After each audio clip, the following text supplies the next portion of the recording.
جال قسط نمبر 8۔ میرا دل غم سے پھٹا جا رہا تھا۔ یقیناً یہ مریم کے باپ کی سازش تھی، لیکن اسے مجرم ثابت کرنا اتنا آسان نہیں تھا۔ بابا جان کے لاکھ تعلقات سے ہی، لیکن اس کا باپ تو امریکی شہری تھا۔ باقی کئی سینیٹرز اور اعلیٰ افسران سے اس کے تعلقات تھے۔ پولیس نے مریم کے باپ سے بات کی۔ میں نے پوچھا۔ اس وقت میرا پورا جسم غصے کی شدت سے لرز رہا تھا۔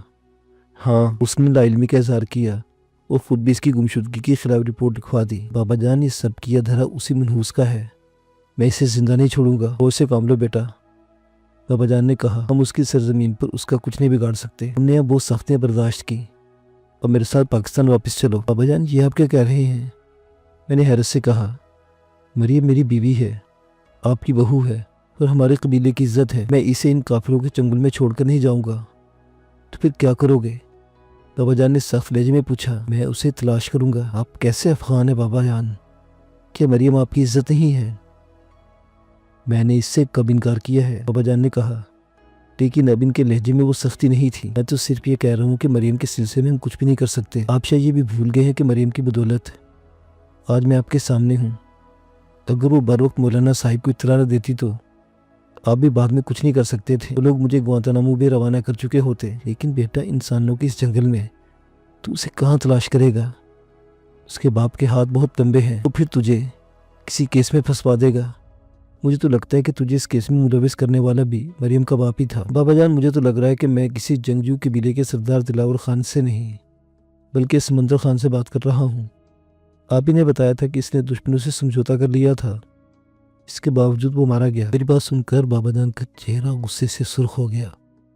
ان کا بایاں ہونٹ پھڑکنے لگا۔ شدید غصے کی حالت میں ان کی یہی کیفیت ہوتی تھی۔ میں نے صرف ایک آدھ دفعہ ہی ان کی حالت دیکھی تھی، لیکن اماں بتاتی تھی کہ افغان جنگ کے موقع پر بے شمار دفعہ وہ اس کیفیت سے دوچار ہو چکے تھے۔ انہوں نے اپنے غصے پر بمشکل قابو پائے اور بولے، بابر خان نے سمندر خان کہہ کر مجھے گالی دی ہے۔ اس بدبخت نے تو اپنے وطن کا سودا کیا تھا، تو مجھے بھی غدار کہہ رہا ہے۔ میں ایسی جرت کب کر سکتا ہوں بابا جان؟ میں تو صرف یہ بتانا چاہ رہا تھا کہ مریم بھی تو ہماری عزت ہے۔ ہم اپنی عزت کو دوسروں کے رحم و کرم پر چھوڑ کر چلے جائیں گے؟ مجھے خود بھی اس کا احساس ہے بچے، بابا جان نے کہا۔ میرا خون ابھی اتنا سرد نہیں ہوا، لیکن یہ کوئی جنگ نہیں ہے۔ میں مریم کے بغیر یہاں سے نہیں جاؤں گا۔ بس بابا جان نے مجھے بری طرح جھڑک دیا۔ تو میرے ساتھ پاکستان جا رہا ہے اور بس۔ ان سے اس وقت کچھ بھی کہنا سننا فضول تھا۔ وہ اتنی شدید غصے میں تھے کہ مجھ پر ہاتھ بھی اٹھا سکتے تھے۔ پھر ممکن ہے مجھ سے بھی کوئی گستاخی سرزد ہو جاتی، اس لیے خاموش ہو گیا۔ لیکن میں نے دل میں فیصلہ کر لیا کہ میں مریم کا سراغ لگائے بغیر یہاں سے نہیں جاؤں گا۔ بابا جان نے فون کر کے 2 سیٹیں بک کرا لی۔ میں نے بھی سوچ لیا تھا کہ میں پاکستان روانگی سے پہلے یہاں سے فرار ہو جاؤں گا۔ پرسوں صبح 10 بجے کی پرواز میں ہمیں سیٹیں ملی ہیں۔ بابا جان نے کہا، تم اپنے گھر سے جو ضروری سامان بھی لینا ہو آج ہی لے آؤ۔ میں نے سوچا کہ بابا جان سے بچنے کا بہترین موقع ہے۔ میں بعد میں انہیں ٹیلی فون پر بتا دوں گا کہ میں مریم کی تلاش میں جا رہا ہوں، تاکہ انہیں یہ فکر اور پریشانی نہ ہو کہ میرے ساتھ کوئی حادثہ پیش آ گیا ہے۔ تمہارا سامان تو بہت ہوگا۔ بابا جان نے کچھ دیر بعد کہا، ایسا کرتے ہم دونوں ہی چلتے ہیں، تم اپنا ضروری سامان لے لینا، پھر ہم وہیں سے پاکستان روانہ ہو جائیں گے۔ بابا جان، وہاں آپ کو خاصی پریشانی ہوگی، وہاں کوئی کوک نہیں ہے۔ پہلے تو میں کبھی خود الٹا سیدھا کھانا بنا لیتا تھا، ورنہ ہوٹلوں میں کھاتا تھا، پھر مریم نے کچن سنبھال لیا تھا۔ یہ کوئی مسئلہ نہیں ہے بابا جان نے کہا، شادی سے پہلے میں اپنا کھانا خود پکاتا تھا، تم میرے ہاتھ کے کھانے کھا کر حیران رہ جاؤ گے۔ چلو اب دیر مت کرو۔ میری ساری امیدوں پر پانی پھر گیا۔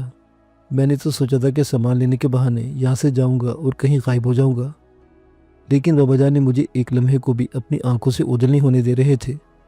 شاید ان کے دل میں بھی یہ خیال ہو کہ میں ایسی کوئی حرکت کر سکتا ہوں۔ ایسا کرتے پہلے security agency operational head captain رول سے مل لیتے ہیں، اس کا بھی ایک آدمی مارا گیا ہے، وہ بھی اس سلسلے میں خاموش تو نہیں بیٹھا ہوگا۔ بابا جان نے مجھ سے سیکورٹی ایجنسی کا نمبر پوچھ کر وہاں فون کر دیا اور ملاقات کا وقت طے کر دیا۔ چلو بابر، کیپٹن رالف ہمارا انتظار کر رہا ہے۔ کیپٹن رالف ہمارے ساتھ بڑے اتفاق سے ملا، پھر مجھ سے بولا، مسٹر بابر مجھے افسوس ہے کہ میں اٹس آل رائٹ کیپٹن، بابا جان نے جلدی سے کہا، لیکن سر یہ میرے لیے کوئی ایسی بات نہیں، میری ایجنسی کی ساکھ داؤ پر لگ گئی ہے۔ ملک کے بڑے بڑے صنعت کار، بینک اور اعلیٰ شخصیات ہماری ایجنسی کی خدمات حاصل کرتی ہیں اور ہم پر آنکھیں بند کر کے یقین کرتی ہیں ہم ایک لڑکی کی حفاظت نہ کر سکے۔ مجھے آپ کے گارڈ کی موت کا بہت افسوس ہے کیپٹن۔ مسٹر بابر، کیپٹن نے میری بات کاٹ دی، اپنے ایک بہترین کمانڈو کو ضائع ہونے کا مجھے شدید افسوس ہے، لیکن اب یہ میری ان لوگوں سے جنگ ہے. اپنے طور پر تحقیقات کر رہا ہوں. میں اپنے آدمی کا خون معاف نہیں کروں گا. اس دوران میں اس کا ایک آدمی کافی اور دوسرے لوازمات لے کر آ گیا. کیپٹن آپ کے جسم میں کوئی سراغ ملا؟ ہاں مجھے کچھ سراغ تو ملا ہے لیکن ابھی کچھ کہنا قبل از وقت ہے. کیپٹن میں چاہتا ہوں کہ میری وائف کو تلاش کرنے کا کام بھی آپ کی ایجنسی کرے. میں نے کہا sorry mister Babar. Captain Ralph نے کہا ہم لوگوں کو صرف سیکورٹی فراہم کرتے ہیں.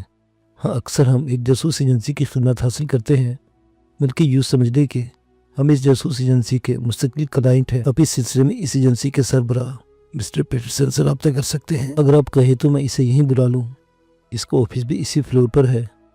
مسٹر رالف نے کہا مسٹر پیٹرسن مصروف آدمی ہوں گے یوں بغیر اپائنٹمنٹ کے. او کمان مسٹر بابر. رالف ہنس کر بولا پیٹرسن واقعی بہت مصروف آدمی ہے لیکن میرا کالج کا دوست ہے. ہم دونوں نے قانون کی تعلیم بھی ایک یونیورسٹی سے حاصل کی ہے. پھر میں نے پولیس ڈپارٹمنٹ میں ملازمت کر لی. پیٹرسن نے 2-3 سال پریکٹس کی. وہ بہت ذہین بلکہ جینیس وکیل ہے. پھر اس نے اپنی ڈیٹیکٹیو ایجنسی کھول لی. ایجنسی کے ساتھ ساتھ اس کی ایک قانونی کمپنی بھی ہے. وہ مختلف کیسوں کی تحقیقات بھی کرتا ہے اور اس کی قانونی فرم کے وکیل عدالت میں اس کے کلائنٹس کی مدد کرتے ہیں. اگر انہیں سیکورٹی کی ضرورت پڑے تو وہ میری خدمات حاصل کر لیتے ہیں. آپ نے مریم کیس کے سلسلے میں مسٹر پیٹرسن کی مدد نہیں دی؟ میں نے پوچھا. یہ کیسے ممکن ہے؟ میں اس کیس میں اس کی مدد نہ لیتا. کیپٹن رالف مسکرایا. ہمیں جو سراغ ملا ہے وہ پیٹرسن کے جاسوسوں کے ذریعے ملا ہے. ٹھیک ہے آپ مسٹر پیٹرسن کو بلا لیں. میں نے کہا. کیپٹن رالف نے ٹیلی فون پر پیٹرسن کی سیکرٹری سے بات کی اور کہا کہ پیٹرسن کو فوراً یہاں بھیجو. پھر سیکرٹری کی بات سنے بغیر ریسیور کریڈٹ پر رکھ دیا. تھوڑی دیر بعد رالف کے دفتر میں گول مٹول سے ایک شخص داخل ہوا. اس کی پیشانی کشادہ اور آنکھوں میں ذہانت کی چمک تھی. لباس کے معاملے میں وہ خاصا بے پرواہ تھا. اس نے رالف سے پوچھا کیا مسئلہ ہو گیا جو تم نے مجھے یوں ہنگامی طور پر طلب کیا ہے؟ یہ مسٹر بابر خان ہیں اور ان کے والد mister Dilawar Khan. Captain Ralph نے ان سے ہمارا تعارف کرایا. پھر ہم سے بولا یہ پیٹرسن ہے D&D's کا چیف. اس نے لوگوں سے بہت پرتپاک انداز میں ہاتھ ملایا. پھر رالف سے بولا یہ وہی مسٹر بابر ہے جن کی مسز؟ ہاں یہ وہی مسٹر بابر ہیں. رالف نے کہا یہ اپنی مسز کی تلاش کے سلسلے میں تمہاری خدمات چاہتے ہیں. Any time mister Babar. Peterson مسکرا کر بولا ویسے میں رالف کی وجہ سے اس کیس میں پہلے ہی کام کر رہا ہوں. اب اس کے لیے اپنے 2 جاسوس مزید لگا دوں گا تاکہ کام تیز رفتاری سے مکمل ہو سکے.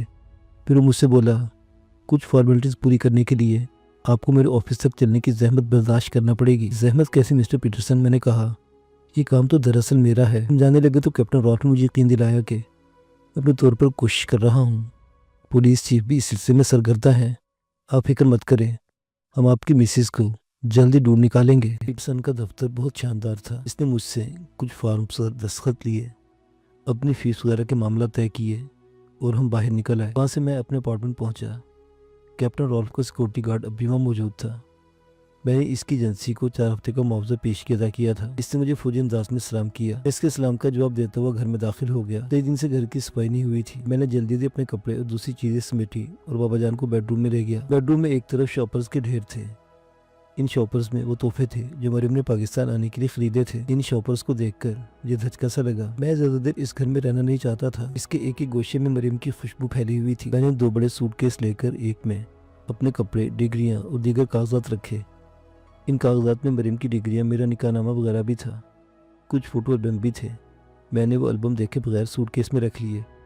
پھر مجھے خیال آیا کہ جب میرا بابا جان کے ساتھ پاکستان جانے کا ارادہ ہی ہے تو پھر اتنا زیادہ سامان ڈھونے کی کیا ضرورت ہے.